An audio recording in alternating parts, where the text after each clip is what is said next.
talk about Christ and life and abortion.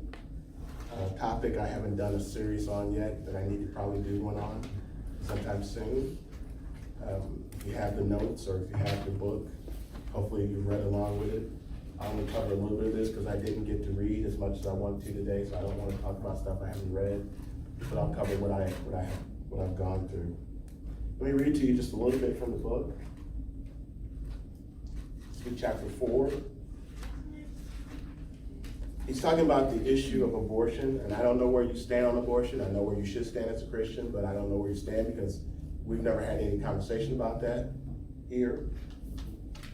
Maybe we should one day.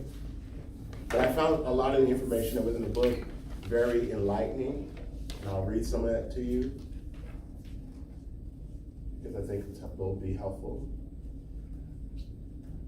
And I think it also will help when I read certain portions, help you to understand why the African American community especially is so angry on this issue. Because historically, there's been an intentional effort of genocide on this issue. Not just by the Caucasian people, but also by some of our own African American people. And I was really shocked to find out about W.E. Du Bois's role in this, and I'll read that to you. But the author says, rather than this was a decade-old debate, he was at a debate one night, and he was wondering why he was there, over the rights of babies versus the rights of women. And that's really the issue of the debate, the rights of the baby versus the rights of the woman. This is the battle that the pro-abortion movement has mostly won over the past 40 years, sacrificing natural maternal instinct at the altar of reproductive freedom. They have successfully pitted the protection of babies against the liberation of women and women's rights to choose, creating what perhaps the greatest moral tension our nation has had since slavery. He says, it was my job on that day and our duty broadly to remind people of the divine imperative to honor life and the tragic consequences that we experience when we don't.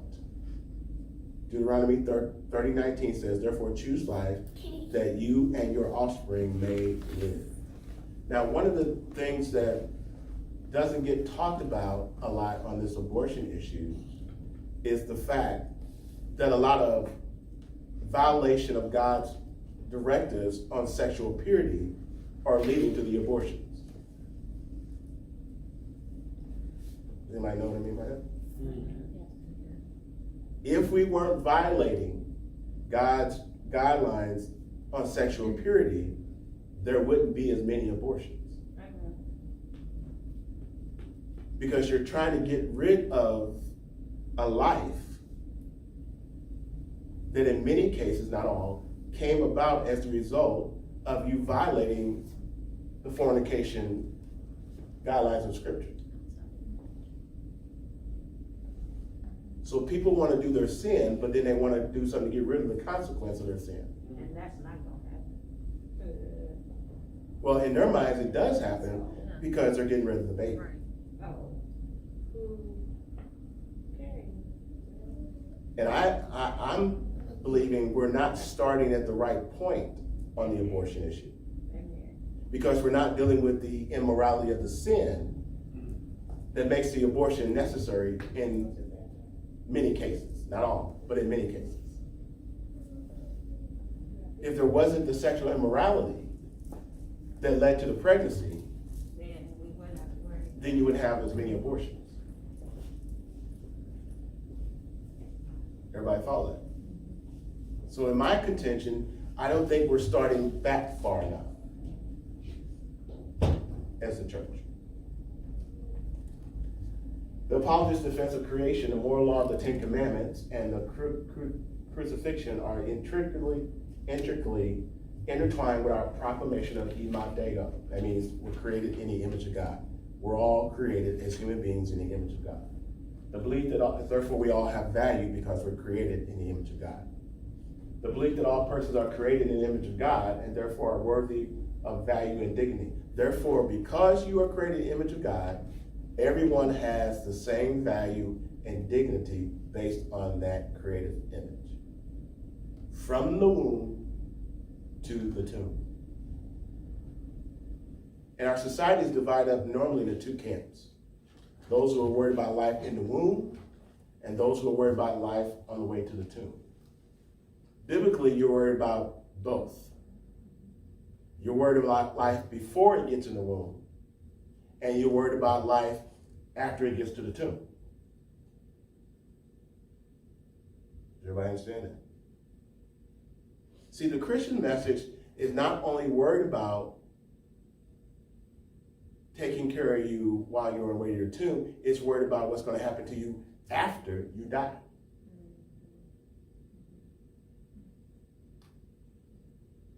Eternity is a part of the Christian message. But we become very earthly. And we become very earthly because last night's lesson, because so many people are caught up in relativism and postmodernism. They don't think scripturally, they think based on those two criteria. So everything becomes skewed. There's no way around the fact that abortion is a distinctly urban issue, and that's done intentionally, historically. More specifically, minority women and children have been the most harmed by this practice, and it has been done intentionally. Let me find this.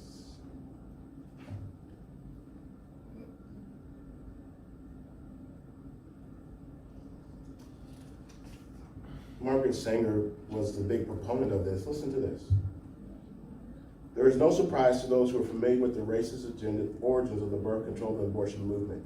In her 1922 book, The Pivot of Civilization, Margaret Sanger, the founder of American Birth Control League, the organization that would later become Planned Parenthood, stated this: there is but one practical and feasible program in handling the great problem of the feeble-minded, meaning blacks or African Americans. That is, as the best authorities are agreed to prevent the birth of those who would transmit imbecility to their descendants. This goal of eugenics, or improvement of society by preventing less desirable persons to reproduce, would lead to the launch in 1939 of the Negro Project, in which Sanger focused her efforts on poverty-stricken populations in the South who were overwhelmingly African American. Sanger's vision was to hire colored ministers. She knew enough to go to the church to get her message across. She hired colored ministers who, relying on their religious credibility, would promote the birth control movement to African Americans.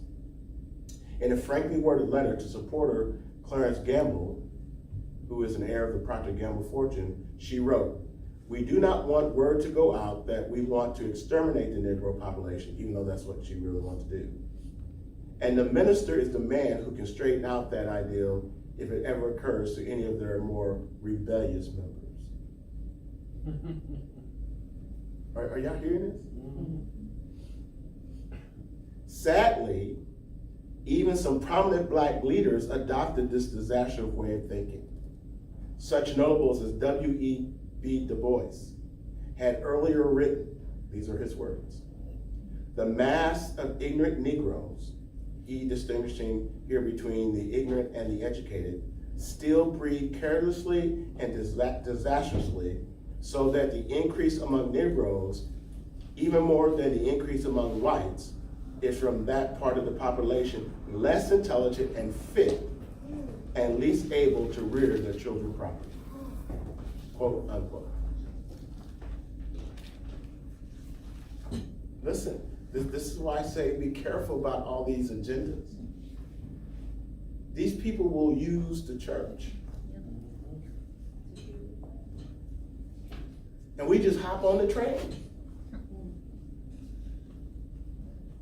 She went to black ministers to promote this.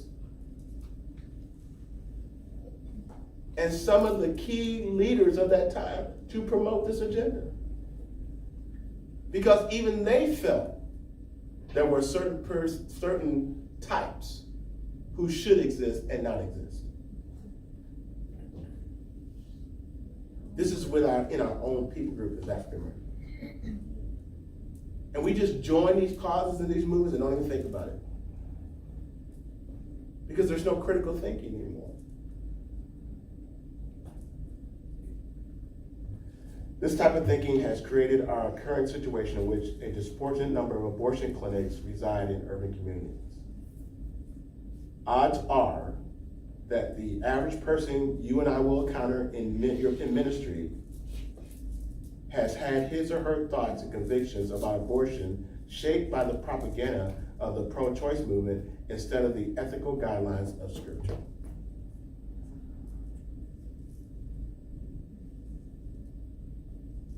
He goes on to say the first step to this discussion is the need to have a strong awareness of the intense emotion that is invoked whenever pro-abortionists are challenged on their right to terminate life in the womb.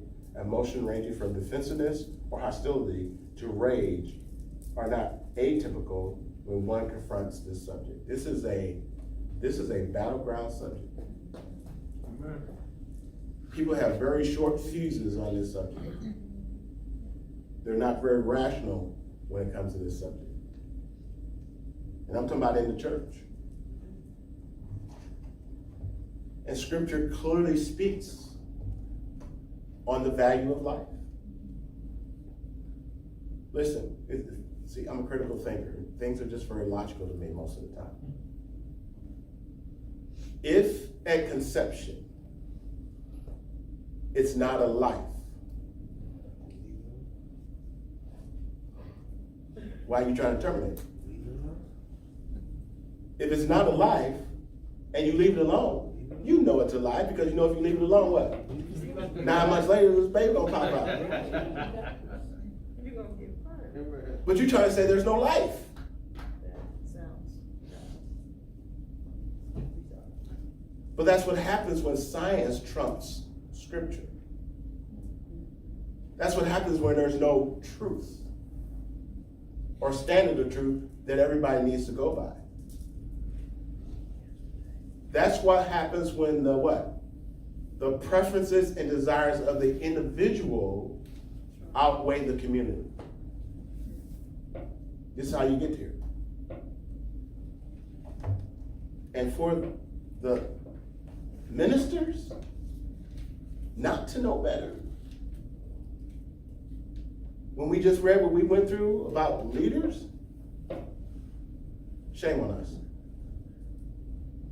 Shame on us.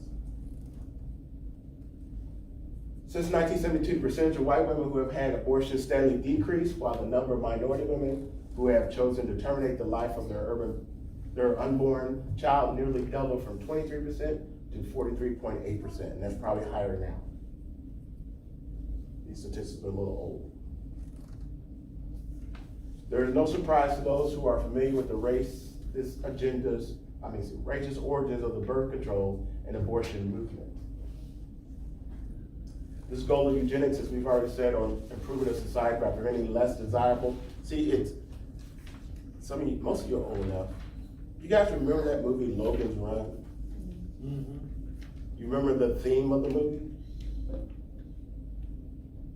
It was population control. The basic concept was population control, so you got rid of all the old people. It's the same concept here. It's an old movie.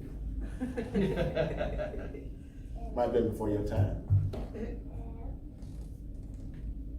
In 1939, of the Negro Project, in which Sanger focused our efforts to a poverty-stricken population, it's another way of controlling population growth. That's the agenda behind abortion, and that's the agenda behind birth control. Population control of certain parts of the population. Odds are that the average person you encounter in your ministry, we've already talked about that, I won't do that.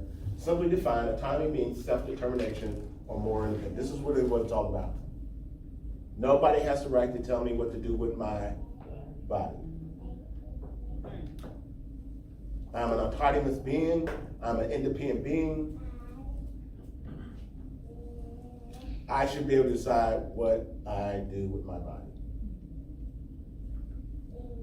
But I want you to pay for it. My 12-year-old granddaughter thinks like that. I can't you not? See, They want to do what they want with their body, but they want you to give the tax money to pay for it.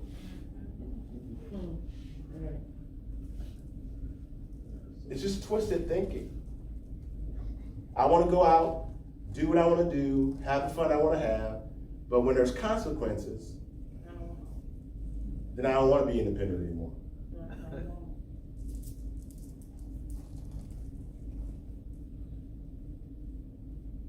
Whenever a person resists a biblical worldview, there is a core commitment to living an unrestricted life. I want to live life on my own terms.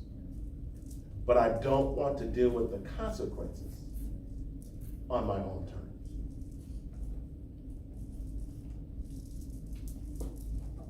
Centered upon satisfying his or her own self-interest at the highest goal. It's all, but so we know that this is really just a result of what? Sin. Sin produces this kind of mentality. That's why you're not going to solve this problem with government regulations.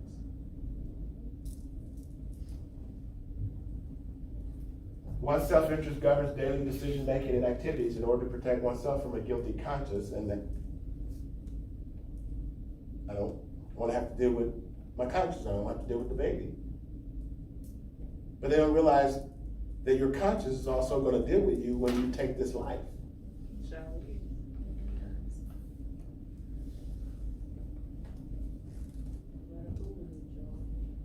In order to protect oneself from a guilty conscience, the autonomous individual seeks justification for his or her lifestyle choices and subconsciously alters and resists self-evident standards of morality. None of those people will want anybody else determining whether they should live or die. But they feel they have the right to determine whether that fetus should live or die.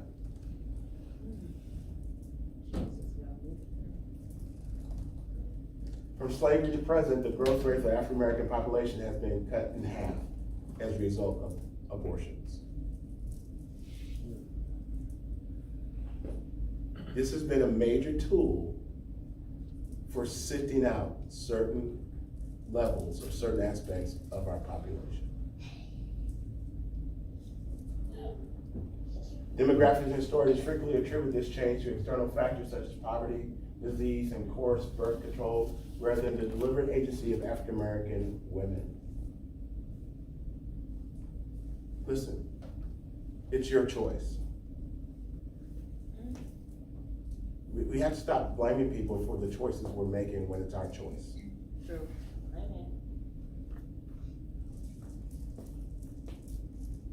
And we got to do a better job of teaching in our homes and in our churches on these issues so that people have a biblical standard and rationale for making these choices.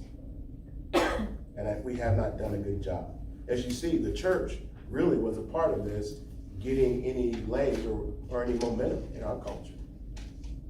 The ministers, the leaders, the men of God. And they still do today, because they consider it a social issue and not a biblical issue. What scripture does the author give as a strong indicator of the biblical viewpoint concerning the status of the unborn? If you haven't read the book, you don't know, let me give them to you. Psalms 139, 13 to 15. Put the slide. I know. I was going to have us turn. Oh, sorry. But that's all right. Somebody read for us Psalms 139, 13 to 15. These are scriptures you can use to justify life.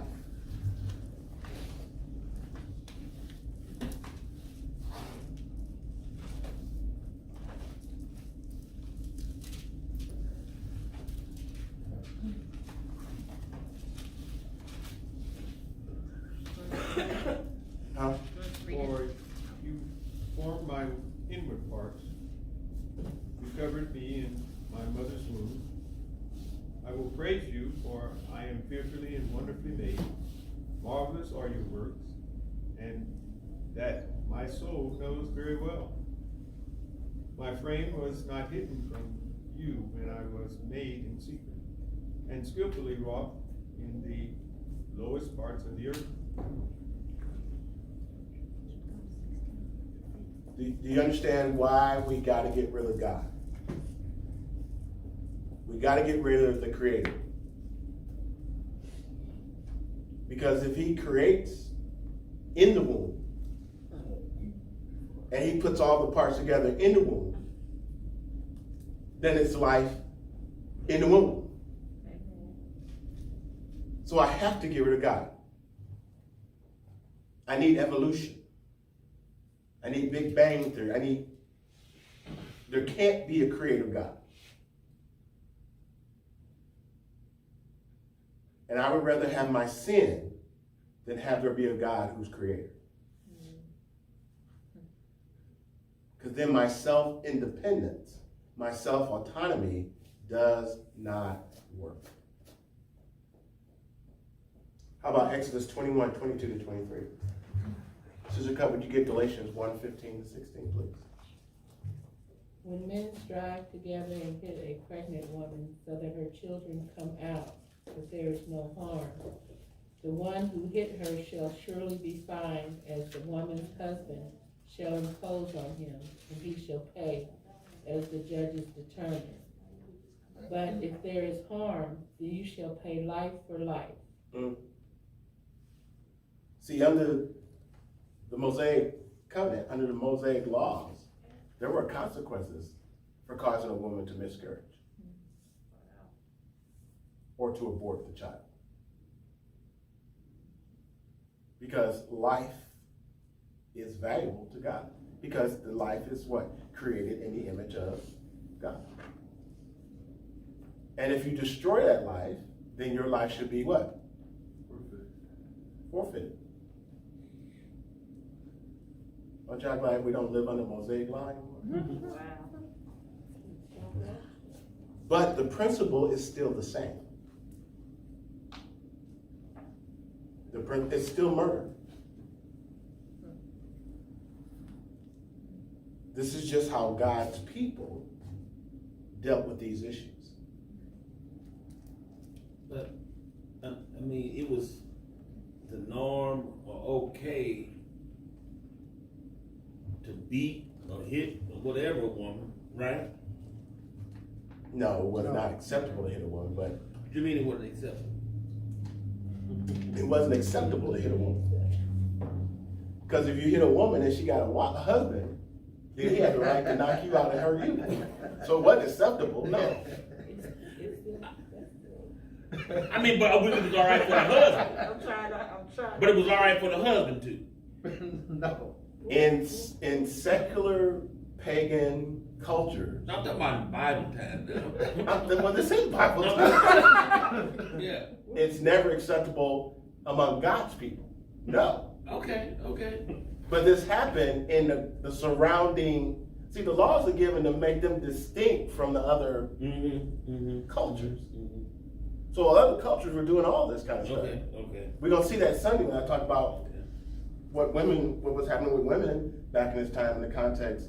But among God's people, no, this stuff is not acceptable. It's not acceptable to hit your wife. Girl, if you don't be quiet. He gonna be shocked, ain't he? I forgot where you was at. I remember it was 2022. Blink twice if you need help. But the reason that we have these mandates, if you will, these laws, these instructions, precepts, is because the surrounding cultures were doing these things without any regulation. Okay. And what God is saying is so that people will know that you are my distinct people. Right. Here's how you This handle is it, what you different than do. how they're handling it. Amen. This is what you do. That make sense? So yeah, there are people hitting their wives. But in Israel, no, we don't play that. Especially in this context. Does that make sense to everybody? Yes. Yes, sir. I couldn't help but notice in this passage that for the context was of a woman with child, and there was consequences either way, whether she was harmed or not. Right. There was consequences Right. either way. Right. So it's just like, you know what I mean, it's showing the importance then of that relationship. Yeah. Yeah. Well, the woman shouldn't be violated, and the child should definitely not be violated. Galatians But when God had set me apart, even from my mother's womb, and called me through his grace, was pleased to reveal his Son in me, so that I might preach him among the Gentiles, I did not immediately consult with flesh and blood. So one of the reasons why you don't want to abort that child is you don't know what God has planned for that child. And this is where us believing in the sovereignty and providence of God is so important. But the reason we're aborting the child in most cases, not all, but in most cases, because we don't want to deal with the consequence of the sin. We don't want to deal with the consequences of the embarrassment. We don't want to deal with the consequences of having to raise and be responsible for another life, because then I can't live for myself, blah, blah, blah, blah, blah, blah, blah. But we as Christians to say, but if God has put that life together, then he has a purpose and rationale for that life. And so that life must still come forward so that God can do what he's going to do with that life. So how we think as Christians about these issues is to be totally different. And listen, sometimes the pregnancy comes about by tragic, sinful, unlawful, let me get all the words in, despicable situations. But no matter how the life came about, the life is still created in the image of God, and the life still has potential as God has destiny for that life. That's the point. But we read in Exodus says there should be consequences if it's been despicable or unlawful.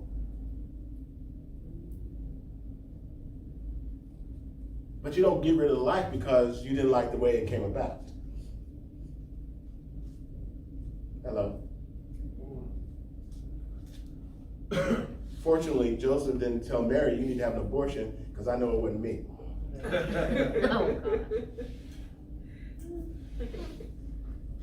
And we got to save my rep. Or she had been fearful. Or how about Paul? How about Moses? How about Joseph? How about you and me? How about Bodie Bachman? His wife, his mother, his birth came about through tragedy, and his mother thought about aborting him. How much would we have missed without a Bodie Bachman?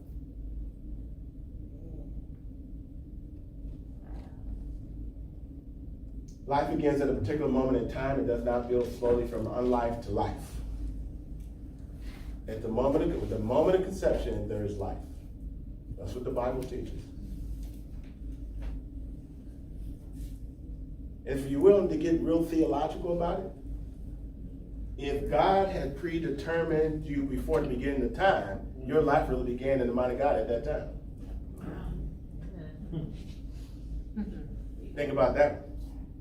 Now you sound like John's family. Think about that.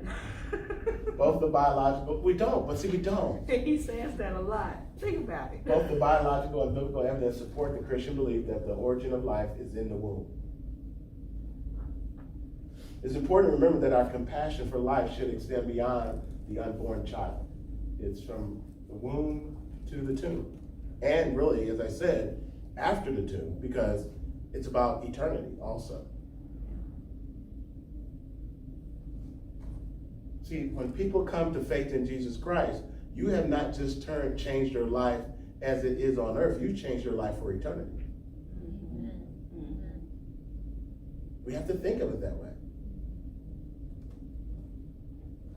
Love that does not include the mother falls short of the Christian vision and is dangerously hypocritical. But we should not value the mother's life so much that we discount the life of the child. But it can't be just about the child and not about the mother either. Okay? For example, if my wife was going to have a child, and it was the child's life or my wife's life, biblically speaking, you choose the wife if her life is in danger. Because the husband-wife relationship precedes the child-parent relationship. If you find yourself in that situation, if they're in the water and they're drowning, I'm saving my wife, my kids, because there's a priority of relationships. And that would be hard as a parent. But what would have to control me is not my emotions. What has to control me is my understanding of God's priority in Scripture.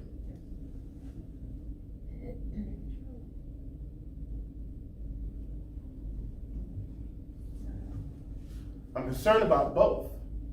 But in a moment of crisis like that, I have to make a choice.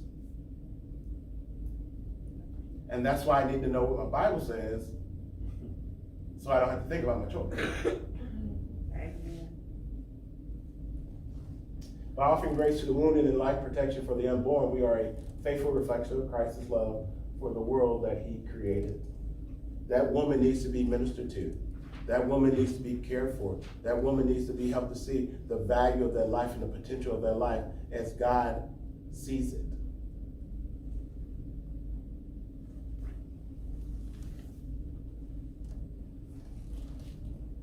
All right, any questions?